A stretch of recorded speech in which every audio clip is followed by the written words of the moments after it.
Olá, eu sou Aline Heinemann, enfermeira e vice-diretora executiva da ONG Prematuridade.com. Estou aqui para mais um vídeo do nosso projeto Cuidando de Quem Cuida, um projeto destinado às famílias, às mães e aos profissionais de saúde que estão à frente do cuidado dos bebês prematuros e acolhendo as famílias da melhor maneira. Nesse momento de pandemia, muitas dúvidas e muitas questões vêm à tona. Muitas pessoas nos procurando para saber como melhor atender esses pais nesse momento. E a melhor maneira de atender esses pais nesse momento e também os bebês é podendo integrar os pais ao cuidado do bebê. Hoje vamos falar um pouquinho a respeito do método canguru.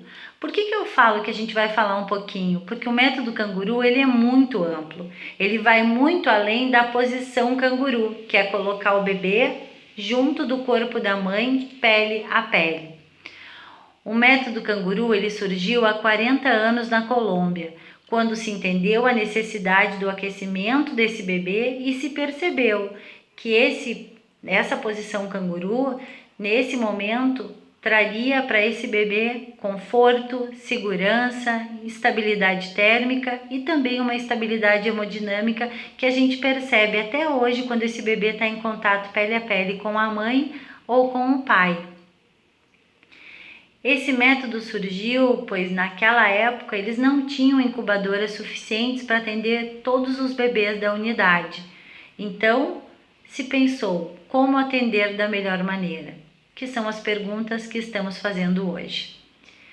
O método canguru, ele acontece em 3 etapas. A primeira etapa, que acontece nas unidades básicas de saúde, aonde a gente prepara essa mãe que já tem sinais de uma gestação de risco, essa mãe que já nos mostra que pode haver um nascimento prematuro, no sentido de trazer a ela informações seguras que possam garantir um nascimento menos traumático. Uma mãe que conhece o que vai acontecer ou um pouco do que vai acontecer, ela se sente mais segura. Nós precisamos empoderar as mães e os pais do conhecimento do que pode acontecer e do que está acontecendo na saúde dela e do bebê. A primeira etapa, então, consiste em toda essa orientação, esse acolhimento, essa instrumentalização da mãe do que pode vir. Muitas mães nos procuram e dizem: por que não nos falaram antes sobre prematuridade? Por que ninguém me falou que eu, por ser uma paciente que tinha pressão alta, o meu bebê poderia ir para a UTI neonatal? Por que isso não aconteceu? A gente não tem essas respostas. O que a gente pode hoje é auxiliar a instrumentalizá-los a que isso aconteça nos diferentes momentos.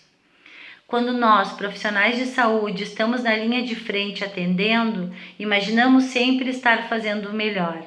E muitas vezes deixamos de perguntar para os pais o que eles pensam que naquele momento seria o melhor. Essa é uma dica super importante que eu gostaria de compartilhar com vocês. Muitas vezes os protocolos eles nos engessam e a gente não pergunta para o outro o que faria ele satisfeito naquele momento, de que forma nós poderíamos atendê-lo para melhorar a sua satisfação no nosso atendimento. E muitas vezes quando essa pergunta é feita para um pai e para uma mãe de UTI neonatal, a resposta é: eu queria poder tocar no meu filho.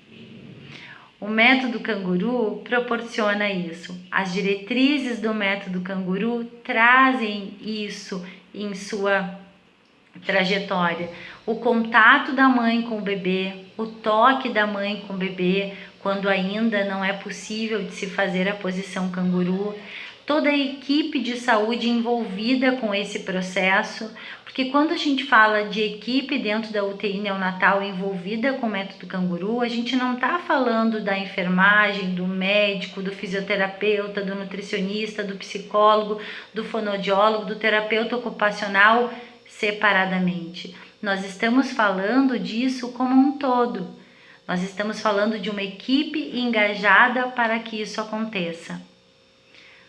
Como eu falei antes, o método canguru ele não é apenas a posição canguru.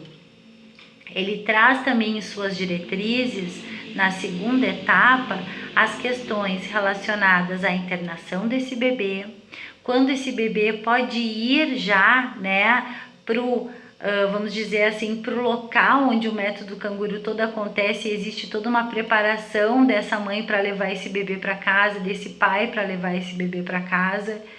E a gente pode dizer sim que está praticando o método canguru quando a gente reduz a luminosidade dentro das nossas UTIs, quando a gente diminui os ruídos dentro da UTI neonatal, quando a gente manuseia o mínimo possível esses bebês, respeitando ele no seu momento. Então, várias dicas ao longo aí dos próximos vídeos eu vou estar dando a respeito de diminuição de luminosidade, diminuição de ruído, a questão relacionada ao toque desse bebê, para que a gente não fique toda hora manuseando esse bebê, para que a gente consiga ter intervalos que ele possa fazer um sono realmente, né, que seja um sono revigorante, porque a cada pouco a gente está tocando, cada pouco a gente está manuseando, então esse não é o ideal para ele. A gente poder conversar com essa mãe depois do momento do nascimento, não esperar para conversar com ela quando ela for para a UTI neonatal. Alguém tem que ser o elo entre ela e a UTI neonatal para falar para ela como esse bebê está. Como é a estrutura da UTI neonatal se ela ainda não conhece, para que quando ela faça a visita, a estrutura física da UTI, os ruídos da UTI sejam menos traumáticos. Sabemos hoje que uma internação de um pai e da mãe com seu bebê dentro da UTI neonatal, ele remete a um soldado que participou da guerra, é tão traumático quanto. E a gente precisa diminuir isso, e a gente pode fazer isso com ações simples de educação, com a questão do empoderamento da informação para essa família que está junto desse bebê. Já falei da primeira etapa, que antecede o nascimento, já falei um pouquinho do que a gente pode fazer durante a internação desse bebê. A gente tem que pensar nos profissionais. A gente precisa capacitar o profissional, a gente precisa acolher esse profissional. Ele vai perder ao longo da sua trajetória pacientes que lhe são caros. A gente precisa acolher, a gente precisa abraçar, a gente precisa estar junto dessa equipe. A gente precisa mostrar para a equipe que chorar não tem problema nenhum, que isso não significa um envolvimento a maior, porque muitas vezes falam pra gente, né, para os profissionais, não se envolve com a família, não se envolve com o teu paciente. E será que tem como a gente fazer isso? Eu ainda não encontrei essa resposta. Eu sempre me envolvi de forma a atender da melhor maneira e poder estar junto dessa família em todos os momentos, entendendo a particularidade de cada um.